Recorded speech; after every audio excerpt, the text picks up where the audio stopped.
जय हिंद। कैसे हैं आप लोग? ठीक, बढ़िया। चलिए, आशा करते हैं आप लोग ठीक होंगे, बढ़िया होंगे, मस्त होंगे। हम लोग भारतीय भूगोल पढ़ रहे हैं। भारतीय भूगोल में इस समय जो हमारा चल रहा है वो है परिवहन के बारे में।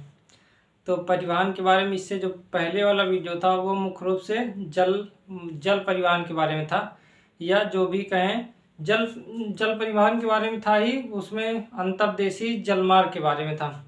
अंतर्देशीय जलमार्ग का मतलब ये हो गया कि नदियाँ, जो भारत में नदियाँ एवं और जो बड़ी बड़ी नहरें हैं, जो गहरी नहरें हैं, उनका प्रयोग हम लोग जलमार्ग के रूप में करते हैं, तो उसे अंतर्देशीय जलमार्ग कहते हैं।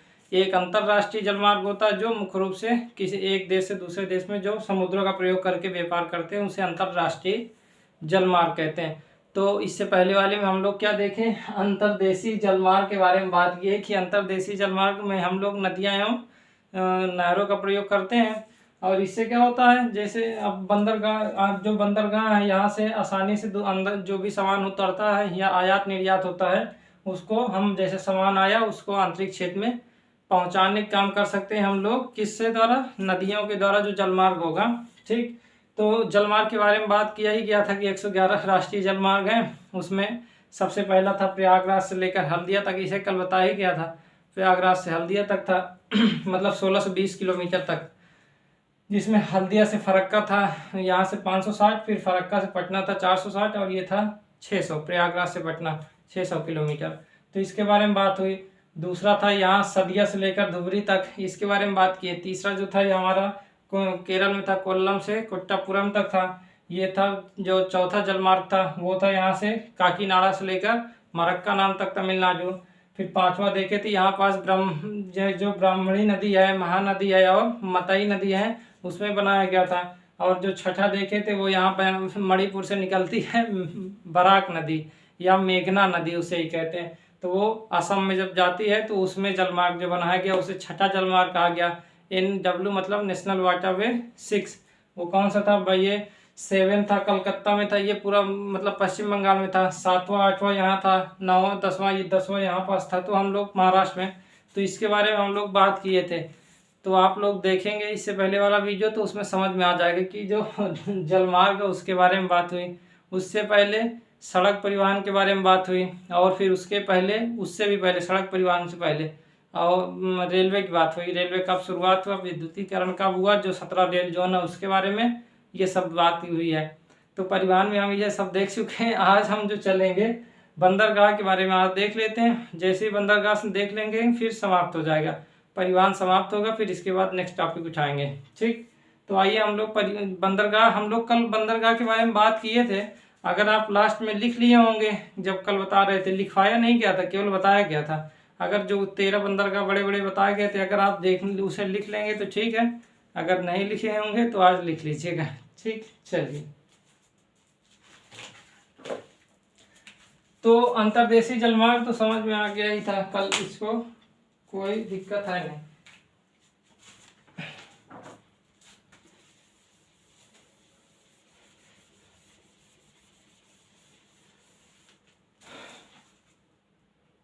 ठीक, तो हम लोग क्या देखेंगे, बंदरगाह।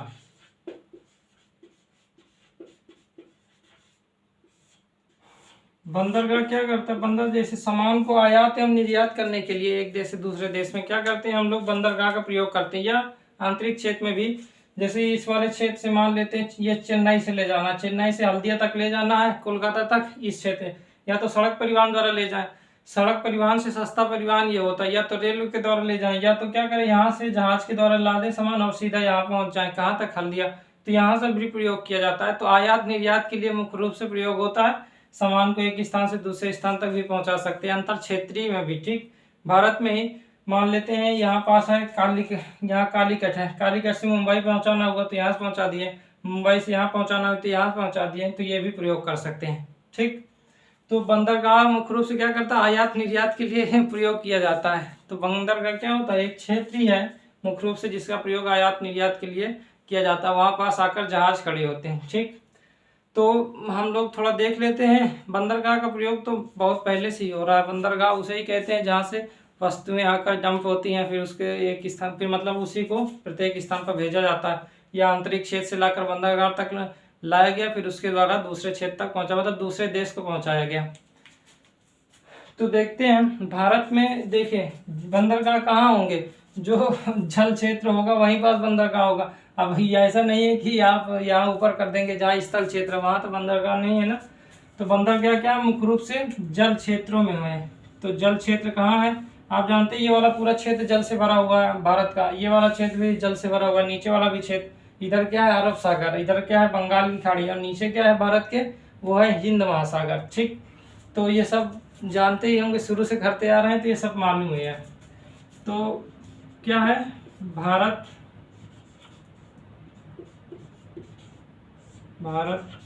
में नौ जो तट रेखा है, भारत में 9 राज्यों की तट रेखा है।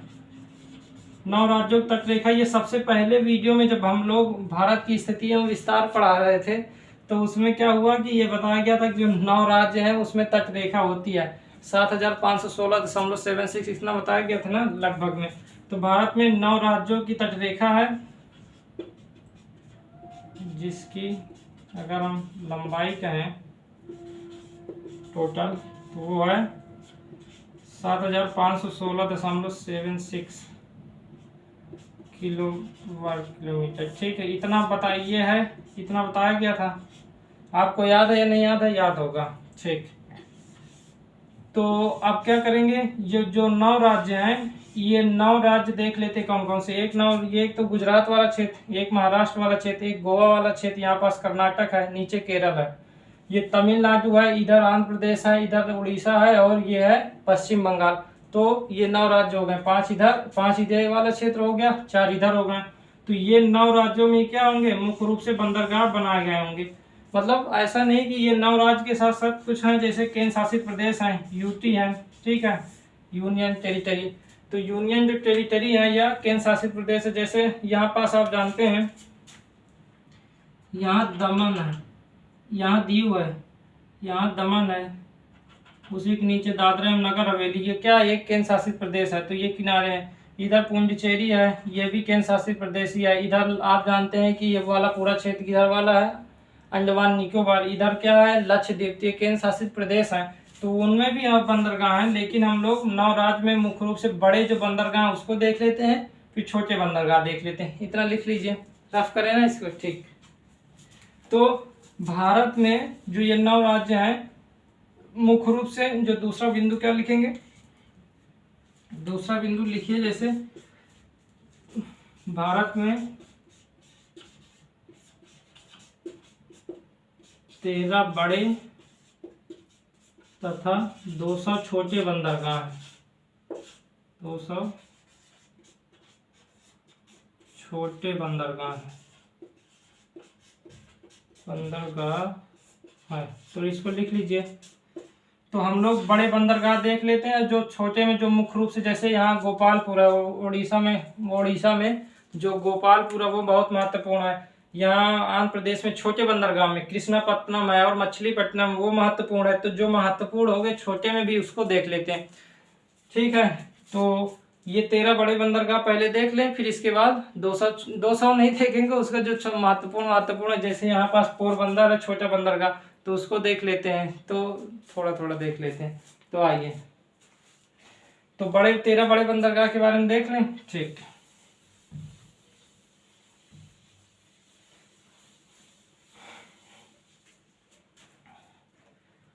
तो 13 जो बड़े बंदरगाह उसके बारे में बात करते हैं। 13 बड़े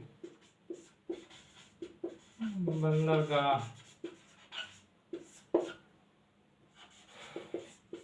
ठीक, तो 13 बड़े बंदरगाह, और 13 बड़े बंदरगाह पहले देखते हैं। तो 13 बड़े बंदरगाह जो हैं वो कहाँ कहाँ स्थित है, तो हम लोग पहले राज्य देख लेते हैं। 13 बड़े बंदरगाह, इसमें पहला बिंदु क्या लिखेंगे, इसको थोड़ा लिख लीजिए। पहला बिंदु में क्या लिखेंगे कि ये 13 बड़े बंदरगाह, ये 13 बड़े बंदरगाह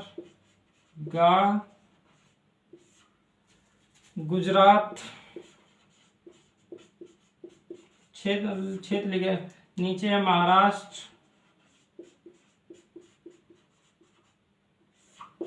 और गोवा,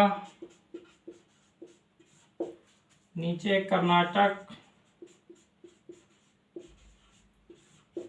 केरल, तमिलनाडु, आंध्र प्रदेश, ओडिशा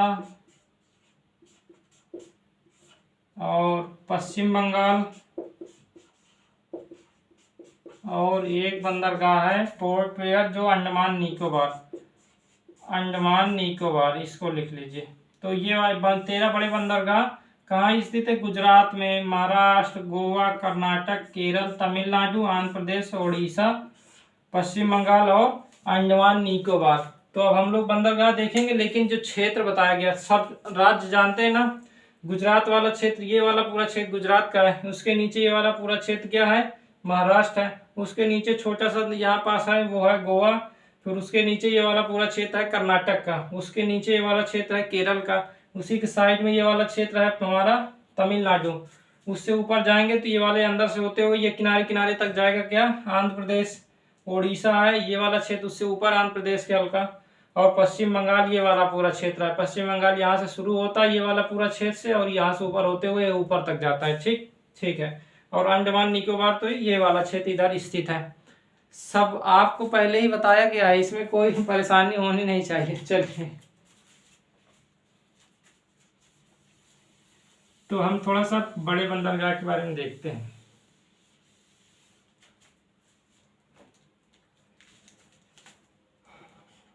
पहला बंदरगाह है कांगड़ा बंदरगाह, कांडला बंदरगाह कहाँ स्थित है? गुजरात का जो कच्छ वाला क्षेत्र है, गुजरात के कच्छ वाले क्षेत्र में, कच्छ क्षेत्र में, आपको मालूम है ना, ये वाला है कच्छ वाला क्षेत्र, इसे कहते हैं। ठीक है, ठीक। ये कच्छ की खाड़ी है, ये खंबात की खाड़ी है, तो ये वाला पूरा क्षेत्र हो गया कच्छ का क्षेत्र एक।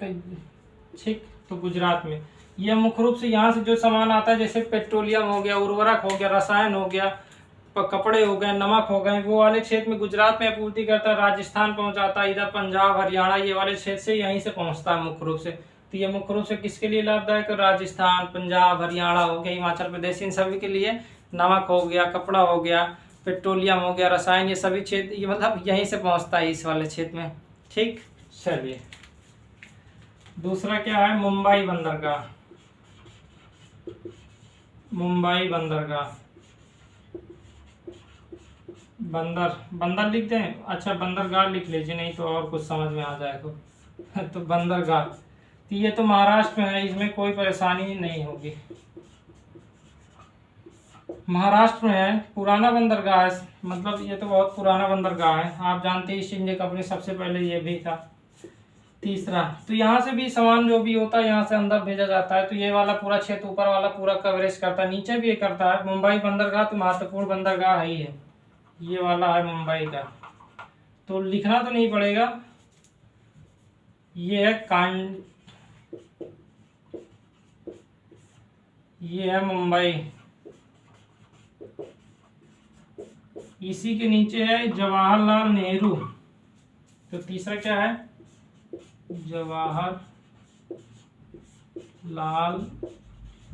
नेहरू बंदरगाह। जवाहरलाल नेहरू जो बंदरगाह है, बंदरगाह लिख लीजिए, नहीं कुछ और समझ में आ जाएगा। जवाहरलाल नेहरू जो बंदरगाह है, इसे कहते हैं पहले नौवा सेवा कहते हैं, इसे जो पुराना नाम है उसे कहते हैं नौवा सेवा, इसका पुराना नाम ये है, लेकिन अब इसे जवाहरलाल नेहरू बंदरगाह कहते हैं। ये मुख्य रूप से क्या होता है? मुंबई बंदरगाह बड़ा बंदरगाह है, लेकिन क्या होता है, बहुत सारे सामान यहाँ आते हैं, भीड़ बहुत ज़्यादा लग जाती है, जिस कारण क्या हुआ, उसके दबाव को कम करने के लिए, दबाव का मतलब ऐसा नहीं कि प्रेशर है, मतलब उसके भीड़ भाड़ को कम करने के लिए, उस दबाव को कम करने के लिए ये जवाहरलाल नेहरू बनाया गया। ठीक है, जब बनाया गया तो अब क्या होता है, कुछ माल यहाँ उतर जाता है मुंबई बंदरगाह में, और कुछ जवाहरलाल नेहरू बंदरगाह में उतर जाता है, मतलब नेवा सेवा में उतर जाता है, जिससे उसमें क्या होते हैं, जो कमी होती है, भार में कमी आई है, दबाव में कमी आई है। ठीक। ठीक है। तो ये भी कहाँ है, महाराष्ट्र में स्थित है, ये भी महाराष्ट्र में है। तो यहाँ भी जो सामान उतरता है वो हर जगह जाता है, मुख्य रूप से पेट्रोलियम पदार्थ या खाने होने वाले सामान यहाँ उतरता है, खाद्यान्न चीजें, तो रसायन उर्वरक हो गया, ये सभी चीज यही है। चौथा क्या लिखेंगे, गोवा में यहाँ है मार्मा गांव, गोवा क्या है, मार्मा गांव, मार्मा गांव बंदरगाह ये है गोवा में। मुख्य रूप से क्या करता है, निर्यात करता है, लौह अयस्क को निर्यात करता है, लौह अयस्क का निर्यात, लौह अयस्क का निर्यात करता है, मुख्य रूप से ईरान को करता है, ईरान को लौह अयस्क का निर्यात करता है। ठीक, तो गोवा मार्मा गांव, तो गोवा क्या है, ये महाराष्ट्र वाला क्षेत्र है, उसके नीचे छोटा सा है वो है गोवा, और वो क्या है वहां पास मार्मा गांव। तो इसमें लिख लीजिए, कोई दिक्कत नहीं है, 4 लिख लिए, आगे चले ना। ठीक,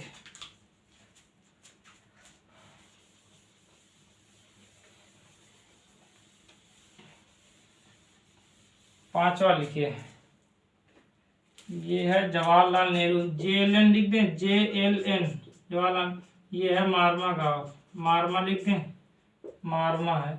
ठीक, पांचवा नीचे जाएंगे तो न्यू मंगलूर है, कर्नाटक वाला क्षेत्र है ना, यह कर्नाटक वाला क्षेत्र, ये वाला पूरा गोवा के नीचे शुरू होता है, ये अंदर तक जाता हुआ ऐसे ऐसे नीचे जाता है।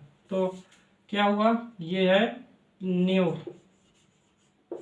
मंगलौर बंदरगाह, तो ये कहाँ है, ये है कर्नाटक। ठीक, ठीक है। जो छठा है वो है कोचीन, ये तो कल वाला मार्ग है ना, इसे क्या नेशनल वाटरवे 3 है, उद्योग मंडल, कल वाली वीडियो देखिएगा, उद्योग मंडल नहर है, तो नेशनल वाटरवे 3 यहीं से गया है। ये कोचीन है, ये नीचे कोचीन, ये क्या है, इसे कहते हैं न्यू मंगलोर, और ये है कोचीन, को लिख दिए, को से समझ में आ जाएगा ना। ठीक, तो कोचीन, कोचीन या कोची, ये है केरल। सातवां, आप तूताकोरिन जानते हैं, ये है तूताकोरिन, ये तो मार्ग है, कल बनाया गया था, इसको रफ कर दीजिए। तूताकोरिन यहाँ है, तूताकोरिन,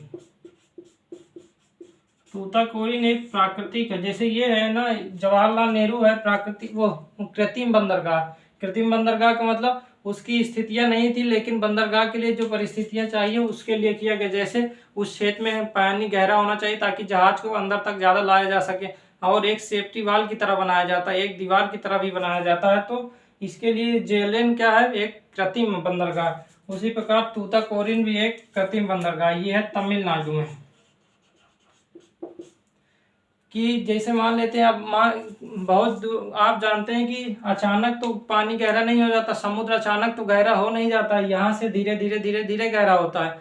तो ये वाला तटीय क्षेत्र होता है, तटीय का अपतट कहलाता है जो, तो ये अपतट वाला ज्यादा भाग गहरा नहीं होता, और आगे जाएंगे तो गहरा होता है, तो जहाज को दूर उतारना पड़ता होगा, तो अगर गहरा होगा तो आसानी से जहाज और अंदर तक आ जाएगा, तट के पास तक आ जाएगा, इसलिए क्या किया जाता है, खुदाई किया जाता है और उसको गहरा कर दिया जाता है ताकि जहाज आसानी से तट तक आ सके। तो वो कृत्रिम रूप से हो जाता है, प्राकृतिक रूप, जैसे विशाखापत्तनम गहराई सबसे ज्यादा, मतलब सब बंदरगाह में सबसे ज्यादा जो गहराई है उसी की है, और प्राकृतिक रूप से गहराई है, ऐसा नहीं कि उसे वो किया गया, और उसके मतलब एक सेफ्टी वाल की तरह बना रहता है ताकि सुनामी आए तो उससे जो जहाज खड़े हैं उनको रक्षक भी प्रदान हो, तो ये वो मतलब इसी तरह बनाया जाता है। इसी प्रकार जो प्राकृतिक कृत्रिम रूप से बनाए जाते हैं उस पर भी एक दीवार बनाई जाती है, सेफ्टी वाल जिसे कहते हैं, वो बनाया जाता है।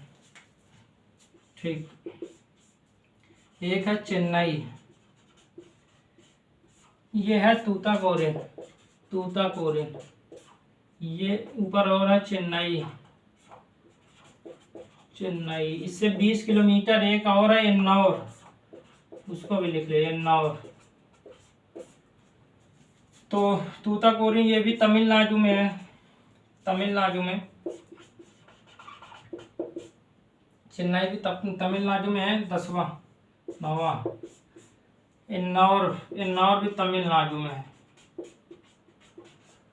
इन्नौर भी कहाँ है? तमिलनाडु में। ठीक ठीक है, लिख लीजिए इसे। तूताकोरिन चेन्नई और इन्नौर ये है तूताकोरिन, ये है चेन्नई, और उससे 20 किलोमीटर के ऊपर पर क्या है? इन्नौर है। इन्नौर बंदरगाह है मुख्य रूप से उसका भार कम करने के लिए। तो तूताकोरिन कृत्रिम है, इन्नौर भी कृत्रिम ही है। ठीक, तो 10वां है, क्या लिखेंगे? ये है यहाँ पास, आप जानते हैं विशाखापट्टनम। विशाखापट्टनम है, विशाखापट्टनम। तो विशाखापट्टनम कहाँ है? आंध्र प्रदेश। लिखिए विशाखापट्टनम। विशाखापट्टनम कहाँ है? एपी लिख दे, आंध्र प्रदेश। आंध्र प्रदेश, ठीक है। ठीक, रफ करें ना, कोई दिक्कत तो नहीं है। ठीक,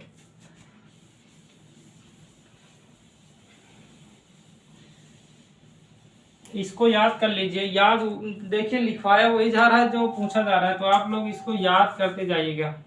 तो कौन कितने हो गए? 10 हो गए ना। 11वां पारादीप है, उड़ीसा में पारादीप है।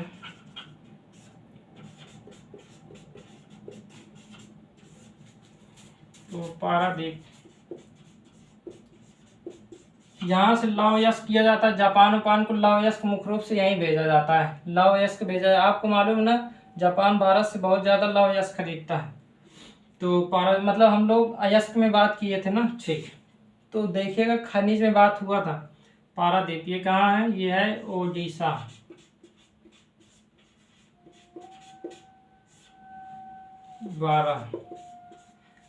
ये हल्दिया और कोलकाता, देखिए ये हल्दिया है, ये है एकदम तट पर है हल्दिया बंदरगाह, और उससे ऊपर हल्का जाएंगे तो कोलकाता है। तो ये दोनों को मिलाकर एक देख लेते हैं। तो हल्दिया और कोलकाता हुगली नदी के मुहाने पर है। हुगली नदी के बारे में बात है ना कि यहाँ गंगा नदी आती है। गंगा नदी यहाँ 2 भागों में डिवाइड होती है। तो उसका जो दक्षिण की तरफ जो शाखा जाती है उसे हुगली नदी कहते हैं। जो आज सीधा निकल जाती है शाखा उसे क्या कहते हैं? वो बांग्लादेश में पहुंचती है तो उसे पद्मा नदी के नाम से जानते हैं। ठीक, तो हल्दिया और कोलकाता बंदरगाह है। ये बड़े बंदरगाह हैं। बड़े बंदरगाह ये कहाँ है? ये है पश्चिम बंगाल, वेस्ट बंगाल, मतलब पश्चिम बंगाल। और जो 13 है वो है पोर्ट ब्लेयर। 2010 में इसे घोषित किया गया। 2010 में इसे बड़े बंदरगाह के रूप में घोषित किया गया है। ये है पोर्ट ब्लेयर। पोर्ट ब्लेयर तो वो है, आप जानते हैं पोर्ट ब्लेयर यहाँ है। आप जानते हैं ना, अंडमान निकोबार जैसे ऐसे नीचे तक है द्वीपों का समूह। अंडमान निकोबार द्वीपों का समूह, जिस प्रकार लक्षद्वीप है उसी प्रकार।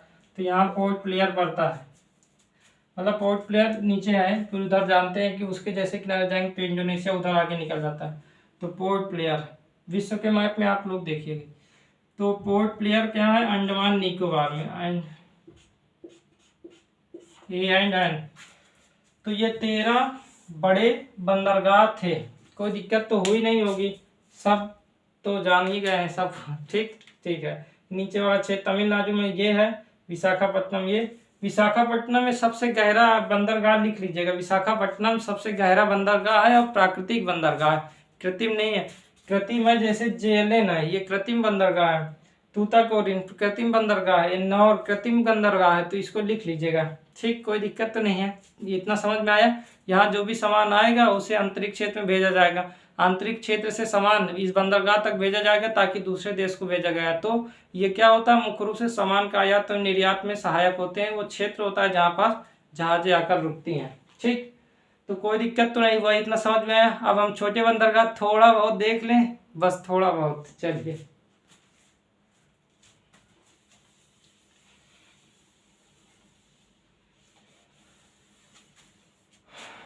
कुछ छोटे बंदरगाह इसे याद करना हो करिएगा, नहीं करना हो तो मत करिएगा। ये महत्वपूर्ण है नहीं, ये महत्वपूर्ण है नहीं कि मतलब ये है कि थोड़ा कम महत्वपूर्ण। ये 13 याद कर लेंगे ना तो बहुत है। ठीक, जैसे यहाँ पास जानते हैं पोरबंदर वाला क्षेत्र है, भावनगर है। तो पोरबंदर ये बंदरगाह है, पोरबंदर बंदरगाह, भावनगर,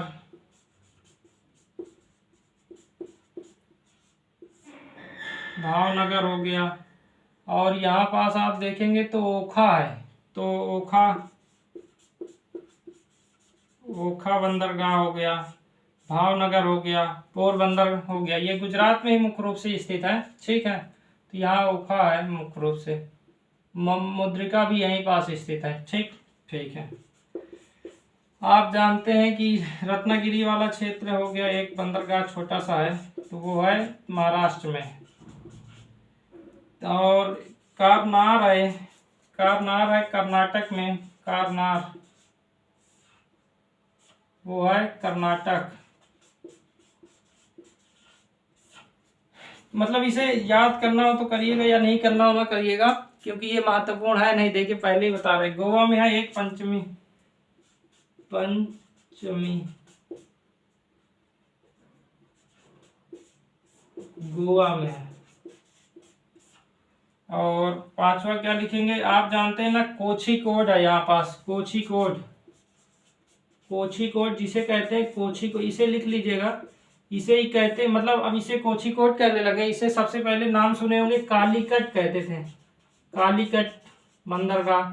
वास्को डी गामा कुछ याद है, 1498 में आए थे ना कालीकट में, 1498 में क्या वास्को डी गामा आए थे, तो उस समय के। तो कोझिकोड पुर्तगाली थे, तो कोझिकोड कालीकट ये कहाँ स्थित है, केरल में। रफ करें इसको, लिख लीजिएगा, लिख लीजिएगा। एक है गोपालपुर, लिख लीजिए उड़ीसा में। तो रफ करें ना इसको, ये छोटे छोटे हैं, इनको लिख लीजिएगा, ठीक। यहीं पास कोची एलम्पी भी है, एलम्पी कोझिकोड है, एलम्पी है, कासरगाड भी यहीं पास स्थित है कहाँ पास, केरल में। तो ये जो कालीकट बंदरगाह है, ये कोची है ना, उससे ऊपर हल्का सा स्थित है, ठीक। उसे लिख लीजिएगा कालीकट बंदरगाह, उसे याद रखिएगा, क्योंकि बहुत जगह सुनते हैं। तो केरल में स्थित है ना वो, ठीक। जो भी हो आप लिखिए। छठवा उठवा क्या लिखेंगे, जैसे कासरगाड भी यहीं स्थित है, कासरगाड,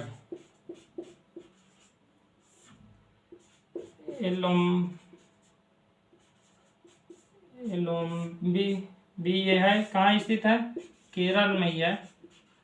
कालीकट भी याद रखिए, कालीकट का मतलब कोझिकोड जो अभी लिखवाया गया था, इसे ही कालीकट कहते हैं, इसे लिख लीजिएगा, केरल में ही है।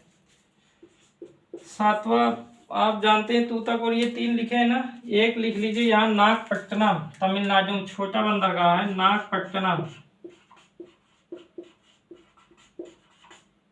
नागपट्टनम ये यहाँ स्थित है, नागपट्टनम हो गया। कराईकल भी लिख लीजिए, कराईकल ये स्थित है कहाँ, तमिलनाडु में। आंध्र प्रदेश में आप लिखिए। आठवां मछलीपट्टनम, क्या लिखेंगे, मछलीपट्टनम लिखिए, क्या लिखेंगे, मछलीपट्टनम, मछलीपट्टनम। ये नाम सुने होंगे ना आप लोग, बहुत बार इतिहास में बहुत बार आता है। एक है कृष्णापट्टनम, कृष्णापट्टनम ये कहाँ हुआ, आंध्र प्रदेश। छोटे छोटे बंदरगाह हैं। और है 9 में लिखिए गोपालपुर, गोपालपुर कहाँ स्थित है, उड़ीसा में स्थित है, उड़ीसा, ठीक। तो गोपालपुर उड़ीसा में हो गए। ये छोटे छोटे बंदरगाह है, पारादीप के नीचे है गोपालपुर। तो कुछ छोटे बंदरगाह, इसे याद न रहे तो कोई दिक्कत नहीं, एक बार बस देख लीजिएगा, ठीक। गोपालपुर याद कर लीजिएगा, ये थोड़ा महत्वपूर्ण है। और इधर कालीकट याद कर लीजिएगा, बस छोटे बंदरगाह में। बड़े में 13 याद करना, 13 है ना, 13 याद करना है, ठीक। तो ये था हमारा बंदरगाह, कोई दिक्कत हुई नहीं होगी, ठीक है। देखिए परिवहन अब समाप्त हो गया। वायु परिवहन है, वायु परिवहन में देखना वैसे कुछ है नहीं, उसमें कुछ बहुत देखना हो तो आप देखिएगा, उड़ान योजना चलती है, थोड़ा बहुत उसको देख लीजिएगा। और एक आई थी मुक्त नीति आई थी, ठीक है, मुक्त वायुयान नीति आई थी 1992 में आई थी। तो मुक्त वायुयान नीति देख लीजिएगा, उसमें मुख्य रूप से ये था कि कुछ जो निर्यातक संगठन है वो क्या कर सकते हैं, बाहर से जहाज को भारत में ला सकते हैं बिना रोक टोक के। तो ये उसमें मुक्त व्यापार मतलब मुक्त वायुयान नीति में कहा गया, 1992 में लाया गया था। थोड़ा बहुत उसको देख लीजिएगा। और हंस लिमिटेड है, एक हंस हेलीकॉप्टर लिमिटेड है, ये मुख्य रूप से क्या करता है, हंस हेलीकॉप्टर लिमिटेड मुख्य रूप से जो पेट्रोलियम वाला क्षेत्र है ना, जहाँ से खोजा जाता है, तटीय क्षेत्रों में जो पेट्रोलियम खोजा जाता है, वो मुख्य रूप से वहाँ पास क्या करता है, वहाँ पास हेलीकॉप्टर को मतलब सहयोग देता है। और साथ ही साथ जो पर्यटन के लिए जो चार्टर उड़ानें होती हैं उसमें भी वो महत्वपूर्ण भूमिका निभाता है, जो हंस हेलीकॉप्टर लिमिटेड है। थोड़ा बहुत इसको देख लीजिएगा, सर्च करिएगा, इतना थोड़ा बहुत आ जाएगा, उसको पढ़ लीजिएगा, उसमें महत्वपूर्ण ज़्यादा है नहीं, उसे आप देख लीजिएगा। ठीक, तो परिवहन पूरा तरीके से समाप्त हो गया, कोई दिक्कत तो नहीं हुई यहाँ तक, कोई परेशानी है ना। ठीक, आप देखिएगा लगभग 7-8 वीडियो हो गए परिवहन में, तो उसे देख लीजिएगा। कल हम लोग देखेंगे इसी से अगला टॉपिक जो कृषि है, कृषि के बारे में हम लोग देखेंगे। थोड़ा बहुत आप संचार के बारे में देखना चाह रहे हैं क्या? संचार में थोड़ा सा, जैसे आप जानते हैं आकाशवाणी शुरू हुई थी तो जैसे 1997 में, मतलब शुरू का मतलब उससे पहले भी वो शुरू थी ऑल इंडिया रेडियो के नाम से 1936 में। और उससे पहले थोड़ा सा लिख लीजिए, संचार में थोड़ा सा लिख लीजिए, संचार में थोड़ा सा लिख लीजिए, संचार है क्या थोड़ा जान लेते हैं, फिर इसके बाद उसे थोड़ा लिख लीजिए, तो ये परिवहन एवं संचार समाप्त हो जाए। संचार क्या है? मुख्य रूप से सूचना को दूसरे तक पहुंचाना ही संचार है। संचार कुछ है नहीं, सूचना या जानकारी को दूसरे तक पहुंचाना, सूचना या जानकारी को दूसरों तक पहुंचाना ही क्या है? सूचना, संचार है, पहुंचाना ही संचार है। तो सूचना या जानकारी को दूसरे तक पहुंचाना ही संचार है, इसमें कोई परेशानी है नहीं। ये व्यक्तिगत संचार भी हो सकते हैं या जन सामान्य संचार हो सकते हैं। व्यक्तिगत में मोबाइल आता ही है, मोबाइल आप है, पत्र हो गया, कोई फैक्स हो गया, इंटरनेट माध्यम ईमेल हो गया, ये सभी क्या है? ये व्यक्तिगत संचार के साधन है। जैसे टेलीविज़न हो गया और अखबार हो गया, पत्र पत्रिकाएं हो गया, पुस्तक हो गया, गोष्ठियाँ हो गई, ठीक है, कवियों के, तो ये सभी आते हैं जन सामान्य में आते हैं, ठीक है, जन साधारण या जिसे सार्वजनिक कहते हैं। सार्वजनिक संचार और व्यक्तिगत संचार। तो व्यक्तिगत में आप जानते हैं हर घर में मोबाइल हो गया, मतलब हर घर में तो नहीं है, कुछ घर में नहीं है, लेकिन औसत रूप में अगर देखें तो सभी घर में जितनी जनसंख्या उतने मोबाइल हैं, तो उससे ज़्यादा ही है, जितनी जनसंख्या उससे ज़्यादा मोबाइल है, लेकिन सभी घर में नहीं है, कुछ घरों को छोड़ दिया जाए, मतलब जो अत्यधिक जो निम्न है, मतलब निम्न का मतलब जो जहाँ पास आर्थिक तंगी है वहाँ तो नहीं है। तो सूचना या जानकारी को दूसरों तक पहुंचाना ही संचार कहलाता है। तो व्यक्तिगत एवं जन सामान्य होते हैं, जन जिसे सार्वजनिक कह सकते हैं, तो दो होते हैं। तो जैसे व्यक्तिगत में मोबाइल आ जाएगा और पत्र आ जाएगा, मोबाइल हो गया, ईमेल, फैक्स हो गया, ये सभी आएगा। और उसमें जैसे रेडियो अखबार हो गया, रेडियो भी तो जन सामान्य में आएगा या सार्वजनिक में आएगा, रेडियो हो गया, टेलीविज़न हो गया, अखबार हो गए, पत्र पत्रिकाएं, पुस्तक हो गए, ये उसमें आते हैं। ठीक, तो जैसे हम थोड़ा रेडियो के बारे में देख लेते हैं, शुरुआत कब हुई थोड़ा सा उसके बारे में क्योंकि कभी कभी होता है रेडियो के बारे में पूछ लेता है। तो रेडियो है, रेडियो की जो शुरुआत हुई थी वो सबसे पहले कलकत्ता मतलब कोलकाता में हुई थी। कोलकाता में सर्वप्रथम रेडियो का प्रसारण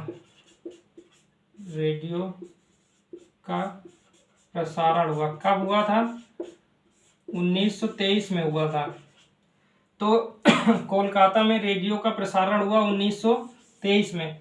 बाद में क्या किया गया, जो मुख्य रूप से विधिवत रूप से जो शुरू किया गया कोलकाता और मुंबई में, कोलकाता व मुंबई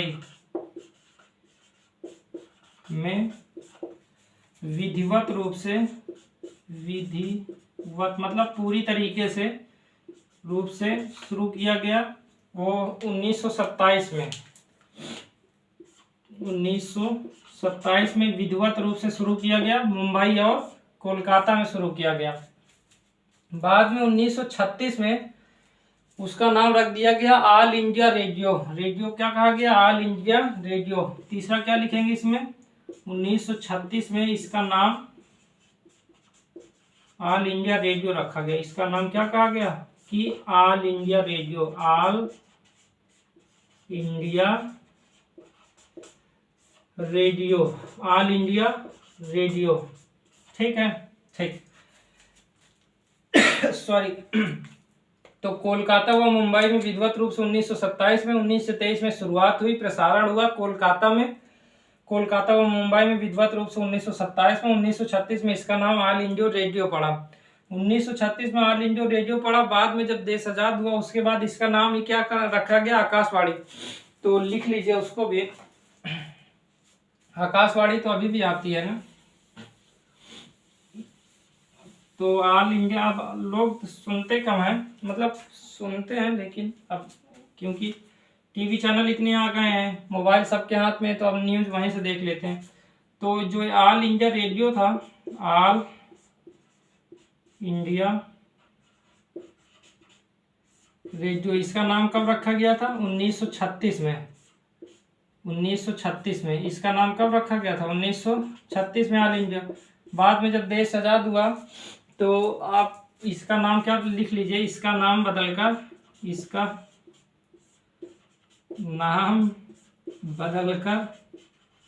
क्या कर दिया गया? आकाशवाणी कर दिया गया। आकाशवाणी। ये कब की बात है? ये है 1957 की बात है।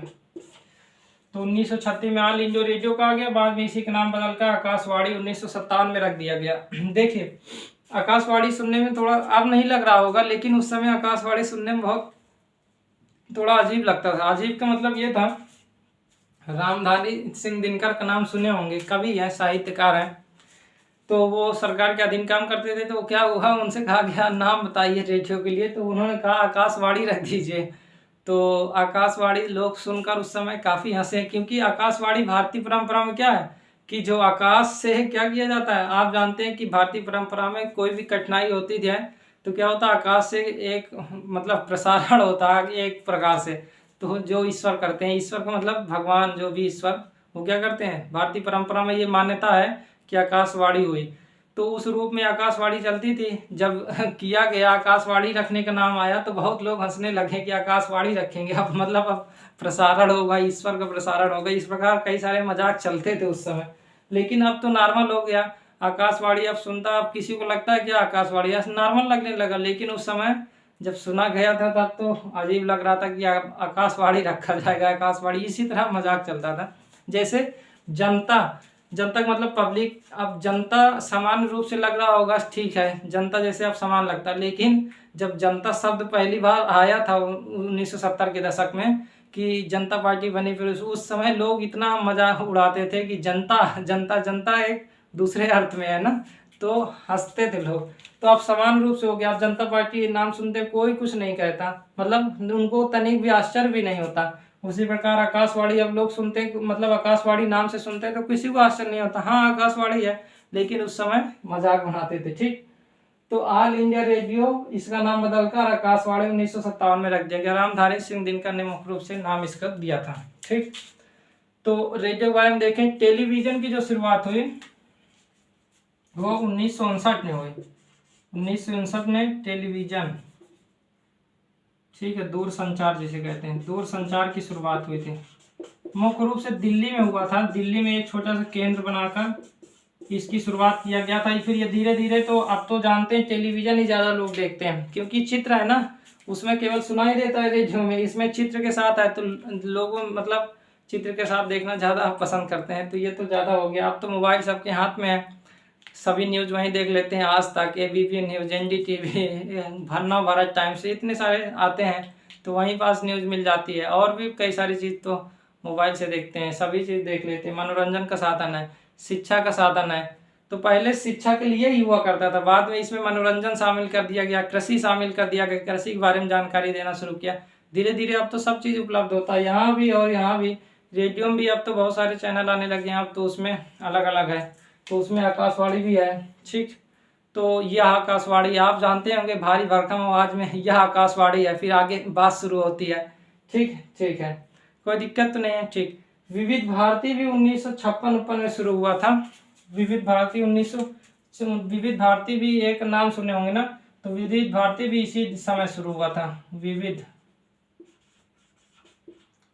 भारती, आकाशवाणी जिस प्रकार है उसी प्रकार विविध भारती भी तो सुनते होंगे ना, यह विविध भारती है तो इस तरह यह आकाशवाणी है, फिर आगे न्यूज चलती है, पहले आकाशवाणी बोला जाता है, फिर इसके बाद आगे कार्यक्रम चलता है।